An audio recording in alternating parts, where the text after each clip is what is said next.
So today's topic is FIGO staging for GTN 2026. GTD, a group of disorders arising from trophoblastic cell types of the placenta, and it includes lesions histopathologically classified as complete H-mole, partial H-mole, invasive and metastatic mole, choriocarcinoma, PSTT, epithelial trophoblastic tumor. Approximately 10 to 20% of patients with complete H-mole have persistently elevated or rising HCG levels after uterine evacuation, ultimately diagnosed as GTN, that is gestational trophoblastic neoplasia. Postmolar GTN has a high cure rate, but it depends on appropriate staging. Non-neoplastic trophoblastic lesions include placental site nodule, atypical placental site nodule, abnormal or non-molar villus lesions, exaggerated placental site reaction. Those are not part of staging of GTN.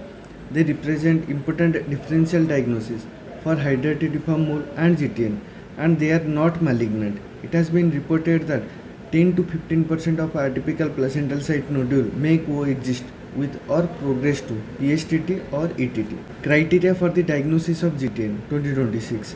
GTN may be diagnosed when the plateau of HCG, that is less than 10% rise or fall, lasts for 4 measurements over a period of 3 weeks or longer, that is on days 1, 7, 14, 21. GTN may be diagnosed when there is a rise of more than 10% of HCG of 3 weekly consecutive measurements or longer over at least a period of 2 weeks or more, that is on days 1, 7, 14. GTN is diagnosed if there is a histopathological diagnosis of gestational choriocarcinoma, PSTT or ETT, and the diagnostic criterion stating that the HCG levels remains elevated for 6 months or more was removed, as previously noted in the FIGO report. So the HCG level remains elevation for 6 months is no longer the criteria for diagnosis of postmolar GTN. Imaging investigation of GTN: pelvic ultrasound with Doppler or MRI depending on risk and availability, abdomen CT, MRI or ultrasound depending on risk and availability, chest X-ray and chest CT are appropriate for diagnosis of the lung metastasis and for counting the number of lung metastases to evaluate the risk score. Only the lesions equal to or more than 1 cm should be counted as metastasis. If lung metastases are more than or equal to 1 cm or there is choriocarcinoma histopathological diagnosis, CE MRI of the brain plus CT or contrast enhanced MRI of the abdomen or pelvis are required to assess further potential metastatic disease sites. Since GTN can double in volume every 24 to 48 hours in some patients, imaging should be carried out as close as possible to the start of chemotherapy or surgical intervention. Low risk disease. In suspected low risk disease, for assessment of tumor size within the uterus, ultrasound with Doppler is used to measure the maximal tumor diameter. Pelvic ultrasound with Doppler or MRI is recommended. Chest radiograph is recommended in low risk disease. Pelvic CT scan is not recommended for tumor size measurement because it's limited soft tissue contrast, which may make it difficult to distinguish tumor tissue from the blood clot or the uterine wall. So pelvic CT is not recommended in the low risk disease. MRI can be used to assess pelvic disease, and although it provides the highest accuracy, it is not required in patients with postmolar low risk disease. Chest CT is indicated if lung metastases are identified or suspected on chest X-ray. So first to do chest X-ray.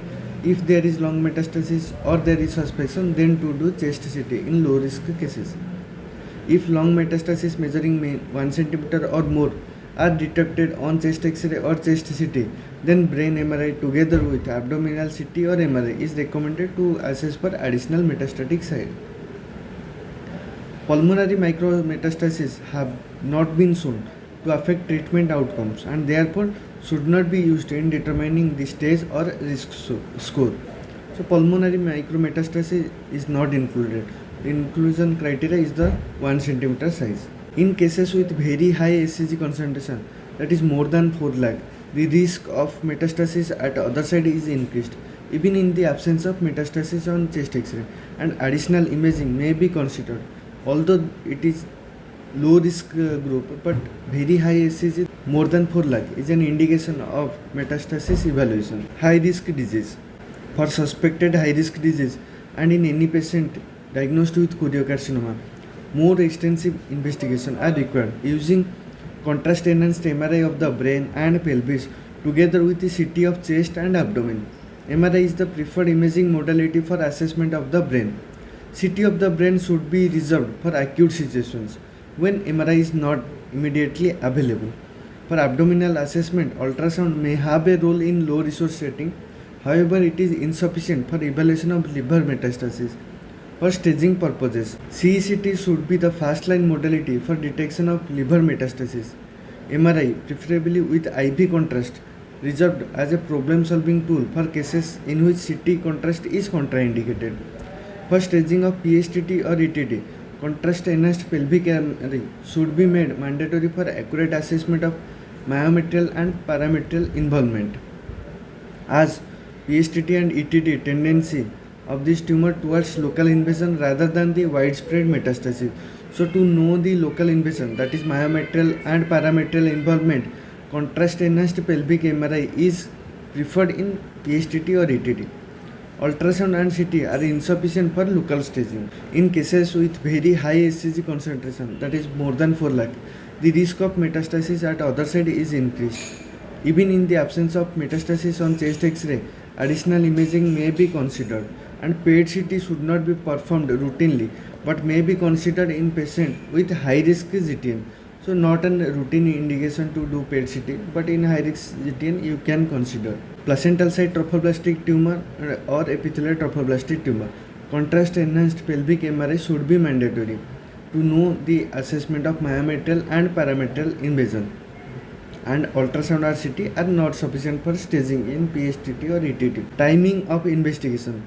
Since GTN can double in volume within 24 to 48 hours in some patients, investigation should be conducted as close as possible to the start of chemotherapy or surgical intervention. FIGO anatomical staging for GTN 2026. FIGO stage 1. Gestational trophoblastic tumor strictly confined to uterine corpus and cervix. FIGO stage 2. Gestational trophoblastic tumor extend to adnexa or to vagina or broad ligaments, but limited to the genital structures only. So vagina, adnexa or broad ligament is the FIGO stage 2. FIGO stage 3 is gestational tumor extending to the lungs without involvement of genital tract, lymph node metastasis below the diaphragm. Below the diaphragm is stage 3. If lymph node metastasis found above the diaphragm, that is stage 4. All other metastatic sites, including lymph node metastasis above the diaphragm, is FIGO stage 4. And for lymph node metastasis, the notation are radiological imaging P pathological should be added to indicate the method used to allocate the case to stage 3 or 4. That is, if there is involvement of lymph node, whether it is radiologically, that is on CT or MRI you detect it, or pathological, that is histopathological diagnosis. For example, lymph node metastasis identified on imaging below the diaphragm should be classified as stage 3 lymph node radiological. A lymph node short axis diameter more than or equal to 10 mm should be used to define metastasis and for counting the number of accessible likely involved lymph nodes on imaging. So, for example, you did the CT scan of abdomen and you saw that there is enlarged lymph node. So, you measure the short axis diameter. If it is more than 10 mm or more than 1 centimeter, then you diagnose it as stage 3 radiological. Okay, so lymph node status was added because imaging is frequently performed, particularly in patients with high risk disease, often identifies the lymph node metastasis. Some studies suggest that lymph node metastasis may be associated with poor outcomes. However, the impact of lymph node metastasis on survival remains unclear. On this basis, the committee considered it is important to collect additional data regarding the potential impact of nodal involvement in patients with GTN. The proposal to include lymph node staging as used in other solid tumors by classifying them within stage 3 and 4. Stage 3 lymph node below diaphragm, stage 4 lymph node above diaphragm, and limited to lymph nodes measuring 1 cm or greater in short axis diameter. However, it is important to note that surgical staging of lymph node status is not recommended, as there are currently insufficient data to support the view that such an approach would influence the additional treatment strategies or improve survival outcomes.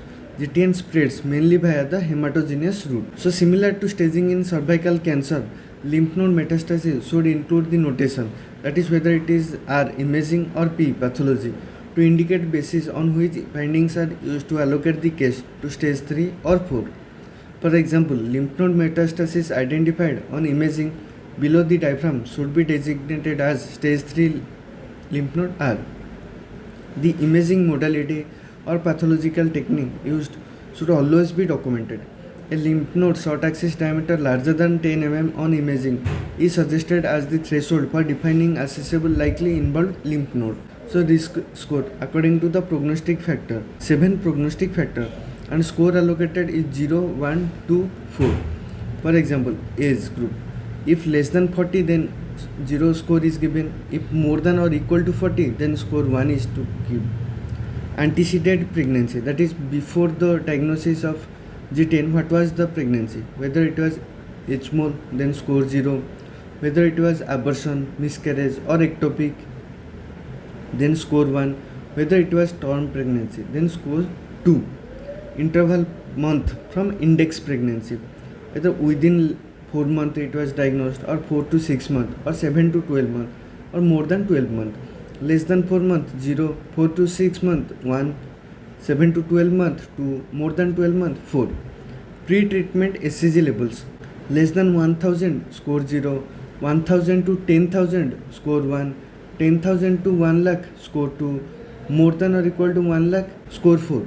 Largest size of tumor in uterus or in metastatic site, less than 3 cm score 0, 3 to 5 cm score 1, more than 5 cm score 2.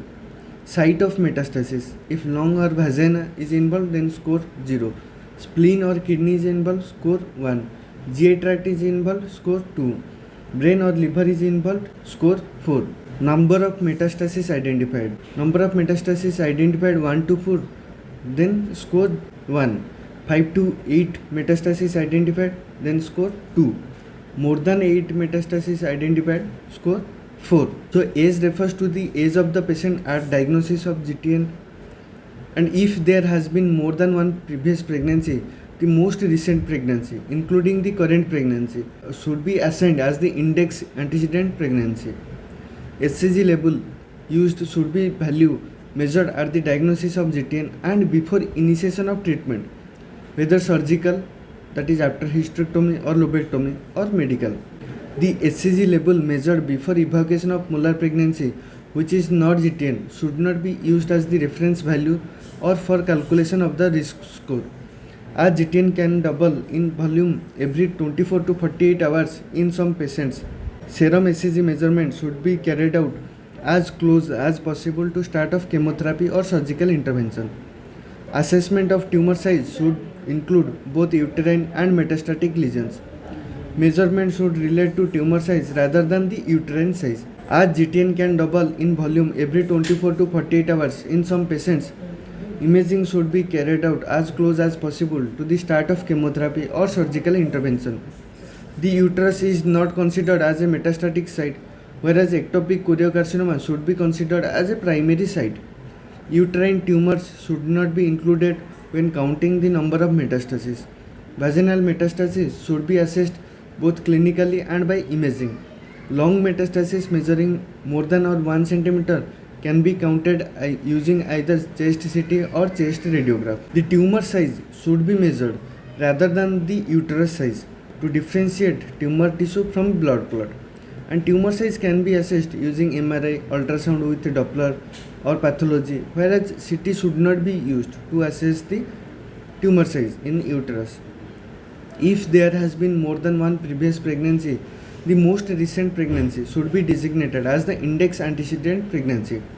Where resources permit, genetic testing such as the short tandem repeat genotyping, that is STR genotyping, can be used to confirm the index pregnancy in cases with multiple previous pregnancies. FIGO modified WHO risk score on prognostic factor. Use of scoring sheet is recommended with the relevant prognostic factors circled under each score category, and the total score is calculated. The risk score should not be applied to management of PSTT or ETT. So in PSTT or ETT, you give the staging, but you don't give the score. Abortion or miscarriage should be included, encompassing both spontaneous and induced pregnancy losses, as well as ectopic pregnancies occurring in the tubal, ovarian, or any other extrauterine sites. The prognostic factor relating to previous chemotherapy use in the earlier scoring system has been removed in the current version, as restaging is not recommended in cases of resistance, recurrence, or relapse, and prophylactic chemotherapy is not regarded as prior chemotherapy. This factor was considered no longer is applicable now. It should be clarified that assessment relates to tumor size rather than uterine size. The listed metastatic sites were not updated and continues to include the vagina, lung, spleen, kidney, GI tract, liver, and brain, with no new anatomical locations added. This is because a fully comprehensive list of metastatic sites is not feasible. Clinical judgment is needed for sites other than those listed. Moreover, metastasis to organ outside the current list should be regarded as high-risk disease. Regarding the number of metastases, vaginal metastasis may be identified by clinical examination or imaging. Lung metastasis may be assessed using chest X-ray or chest CT. Other sites should be evaluated using CT, MRI as described above. FIGO GTN risk classification. Risk group: low risk when the score is 0 to 6, high risk when the score is 7 to 12, and ultra high risk when the score is more than or equal to 13. Risk classification: low risk score to 0 to 6, and scores 5 and 6 in the low risk group are recognized as being associated with high rates of chemo resistance. So if the score is 5 or 6, then there is risk of high rates of chemo resistance. Patient with 5 or 6 combined with additional risk factor may benefit from multi-agent chemotherapy as the first line treatment like Imaco. Introducing an additional intermediate risk group or altering the current cutoff value is not recommended. Additional risk factor: post-molar GTN without metastasis but with a pre-treatment SAG level of 4,10,000 or above. Either post-molar GTN with metastasis, choriocarcinoma without metastasis, and a pre-treatment SAG level of 1,50,000 or above, and choriocarcinoma with metastasis, any elevated SAG levels. High risk group: if the score is 7 to 12, documentation and notation of stage and score remain unchanged, that is stage first then score. A new category has been introduced: ultra high risk disease. If the score is 13 or above, as this is associated with poor prognosis, and induction chemotherapy has shown to reduce mortality in ultra high risk disease. Gestational choriocarcinoma: it can be assessed using the current GTN staging and scoring system. There is no need for a separate staging and scoring system for choriocarcinoma. So in choriocarcinoma, both staging and scoring system is allowed. Imaging for a patient diagnosed with choriocarcinoma needs to be more extensive. It should not be limited to pelvis ultrasound with Doppler and chest X-ray. Instead, contrast enhanced CT of chest and abdomen as well as contrast enhanced MRI of the brain and pelvis should be performed when available. Where indicated and available, genetic testing such as STR genotyping can be used to distinguish gestational from non-gestational choriocarcinoma. In addition, genotyping may help identify the index pregnancy for evaluation of the antecedent pregnancy interval. PSTT or ETT. New FIGO staging system for PSTT and ETT has been introduced, as both exhibit behaviors different from other forms of GTN. Staging should therefore be based on anatomical and clinical prognostic factors. It is recommended to stage using the same anatomical staging of GTN, but not included the modified WHO scoring system. Two factors in particular, stage 4 and antecedent pregnancy interval of 48 months or longer, are important prognostic factors. For stages 1 to 3, PSTT or ETT treated more than or equal to 48 months interval from previous pregnancy is considered as having poor prognostic factor, whereas treatment started less than 48 months is considered as having a good prognostic factor. All stage 4 cases have poor prognosis. So FIGO staging for PSTT or ETT. FIGO stage 1, gestational trophoblastic tumor strictly confined to the uterine corpus and cervix, with good prognostic factor if less than 48 months interval from previous pregnancy, with poor prognostic factor if more than or equal to 48 months interval from previous pregnancy. Stage 2, gestational trophoblastic tumors extending to the adnexa or to the vagina or broad ligaments, but limited to the genital structures, with good prognostic factor less than 48 months interval from previous pregnancy, with poor prognostic factor more than or equal to 48 months interval from previous pregnancy. Stage 3, there is involvement of lungs, genital tract, lymph node below diaphragm, and less than 48 months is good prognostic and more than or equal to 48 months poor prognosis. Whereas stage 4, all other metastatic site. There is no such months interval from previous pregnancy in stage 4. Where indicated and available, genetic testing such as STR genotyping can be used to identify the index pregnancy for evaluation of the antecedent pregnancy interval. For lymph node metastasis, the notation R or P should be added to indicate the basis of findings used for stage allocation. A lymph node short axis diameter of 10 mm or greater is suggested as the threshold for identifying lymph nodes likely to harbor metastatic disease. Lymph node metastases below the diaphragm are associated with better prognosis than nodal metastases above the diaphragm. As a result, patients with lymph node involvement below and above the diaphragm are classified as stage 3 and 4 respectively. Although there are limited data on lymph node metastasis, as in other forms of GTN, lymph node metastasis impacts poor outcomes in PSTT or ATT. Surgical lymph node staging is not recommended and further data collection is required.